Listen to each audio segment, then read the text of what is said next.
I'm aware you've got a massive following. You've got nearly 1 million YouTube subscribers. You're an influential person and you have a lot to say about this issue, obviously.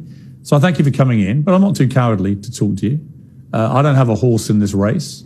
I think I've tried to straddle a divide of being fair-minded with all sides. I've had all voices on the show. I commend you for that, actually, to be honest, for bringing me on. But do realize I did caveat that with on fair ground. So let's hope that this interview is conducted. I intend to be completely fair. Yeah, sure. I promise you, because all I want to get to here is a real sense of what is going to happen. We can all look back at. We can all look back. Let me just. We can all look back. Before that, Piers. Yeah. Sorry, if you want to say fair grounds, you introduced me as a Palestinian controversial. I actually corrected myself. Right. So I said pro-Palestinian. I meant to say pro-Palestinian. So why did the word controversial come into play? I think you're controversial. So are you. Yeah, I wouldn't. So is the ambassador. Why didn't you introduce her in that manner? I'm happy to say that to many people, her views would be controversial. So why didn't you introduce me as the Oxford graduate? Do you want to be introduced as that? Yes. Okay, you're an Oxford graduate. Go ahead. Okay, no problem. You can be introduced as anything you like, frankly. It makes no difference to the debate.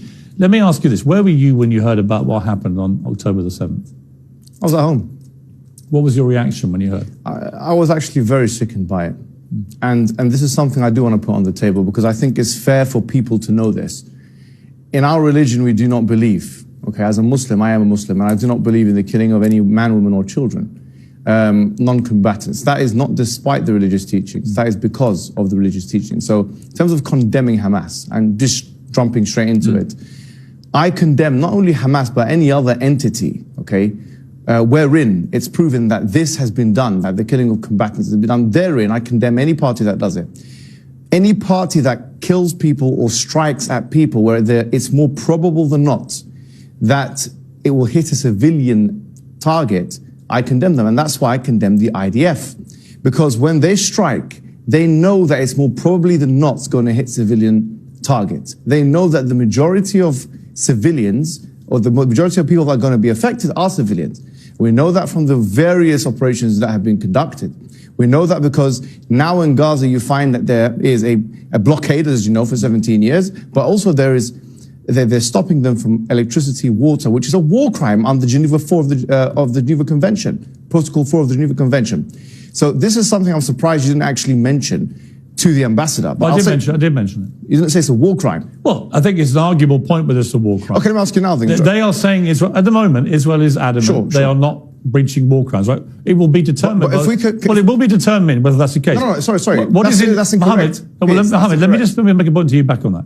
I think surely we can agree that what happened on October the 7th was a war crime. I mean, when people are taking grandmothers and executing them, kidnapping young children, when they're killing babies in their cribs, we can agree that's war crime, right? Okay, babies. Can we? Surely, of course, 100%. Right. But babies in the crib, sorry, what was the evidence for that? You don't believe that happened? Sorry, CNN, the White House, Sky News, which you work for, all say... I don't work for Sky News. Well, you're I did work at CNN. I saw one reporter who retracted it because she wasn't sure about the source. It's unconfirmed by the White House. But then the Daily Telegraph and the Jerusalem Post and other sources then did publish pictures, CNN, which indisputably showed babies have been killed. No, it showed one baby who's been charred, and that picture has been put up on Twitter and has been refuted by many people saying that it's actually AI. That's completely untrue. That is true. What's your source? What's your source? There's been a thorough investigation into the claim that was put up there by some rogue person on Twitter that it was AI. It has been completely disproven. Okay, let me ask you a question. Picture, which was published on the Telegraph, is a genuine, legitimate picture. What is your source? Are you seriously arguing that babies weren't killed? No, I didn't say that. Well, what are you saying? I'm saying, give me a source. Yeah. You know full well you've been fired from the Daily Mirror for fake images. So you know full well about the I didn't accept they were faked. Exactly, the UK government did. Yeah, they did. Because the UK government, just to be clear, had waged, in my view, an illegal war in Iraq. So you're allowed to go against the government, and I'm not allowed to go against the Israeli government? Of course you're allowed to. So tell me now, what's the source? You seem to be making a lot of presumptions about me, Mohammed. Yes, you had softball questions. I was the editor. Ambassador of no, there weren't. I put all the questions to the ambassador. I was editor of the Daily Mirror when we opposed the Iraq war on the grounds that I believed it was an illegal war. I still believe that to this day. I think it stained this country. Fantastic. I don't think you even knew that. I did know that. Right. But that's not the point I was making. I was making the point that if you're allowed to go against a government in their classification of an image, then if you have pro-Palestinian activists who are saying, actually, we need to see a source, shouldn't they be entitled to that? The Daily Telegraph published on page 3. Should they be entitled to that, yes you're or no? talking about, the Daily Telegraph said they had independently verified the picture, Mohammed. No, excuse me. If you're saying that their verification is wrong. No, excuse me. Primary source in academia, I know you've done a journalism degree, which is, frankly, is not relevant to what we're talking about here anyway. Probably is to journalism, yeah. No, it's not to this conflict, but we academics require primary source evidence in order to make it. The Daily Telegraph said. The Daily Telegraph said they verified the picture. That's a secondary source. Fine. You may say that's secondary source. You may say that's a secondary source. Well, you may say you don't think it's genuine. I don't agree with you. But the wider point. That was my point. But I said I want a source. I just want to see the evidence. That's what we're arguing about here. You're not contesting that babies were killed. No, I'm saying I want to see the evidence. So why are you picking on the semantics of the veracity of one picture, which has been verified by British journalists? Why are you picking on that? British journalists are not an authority. Some example of somehow this wasn't as bad as it seems. British journalists are not an academic authority. You know that full well. You've been fired from Daily Mirror for that very purpose. What I'm saying to you is this: putting this issue to the side, I think you're trying to use it as a red herring to move away from the bigger issues. What red herring? This is a red herring because already 1,023 children have been killed in Gaza.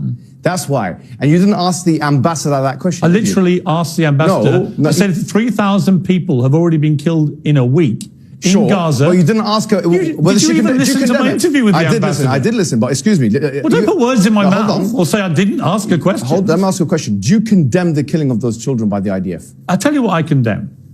Yes or no? I'm going to answer your question honestly and truthfully. Sure. And because I've tweeted about this, right? Oh, okay. I think that what happened on October the 7th was one of the worst atrocities I have ever had to read about or watch on. It happens every day in Palestine. No. So why do you care about that? It actually doesn't. It doesn't. It does actually. Yes. No. The Israeli forces. I've got the stats for that. Israeli forces do not go. Cast-led. Wait a minute, Mohammed. Go and check it out. Mohammed. Israeli forces. Cast-led protective edge. Israeli forces don't go into Gaza on one day and grab grandmothers and kill babies in their beds. Okay. And hold on. Rape and abuse women. So, rape, is there any evidence of that? It's been multiple reports in multiple mainstream media publications. Well, you can just sit here and deny everything. No, right? I'm not denying anything. You are. No, I accept that some civilians have been killed. I do accept this. And I already said you don't believe any of the reports that women were raped? No, I didn't say that. I said that it's still to be do you verified. think they were raped? No, I don't know. It's like the Russell Brand thing. You said you don't know. You need to see the evidence. So why do you apply two different standards? Okay, so it's been reported. When it's Israel, we know they're raped. When it's Russell Brand, you don't know because you're your friend. No, it's been reported by legitimate news sources. When it's Israel, you know they're raped. But when it's Russell Brand, you don't know. Them. When it's Russell Brand, you don't know if they're raped. There's no comparison between Russell Brand and what's happened. It's the same thing. It's a rape allegation. Why are you stuttering? I'm not stuttering. You are stuttering.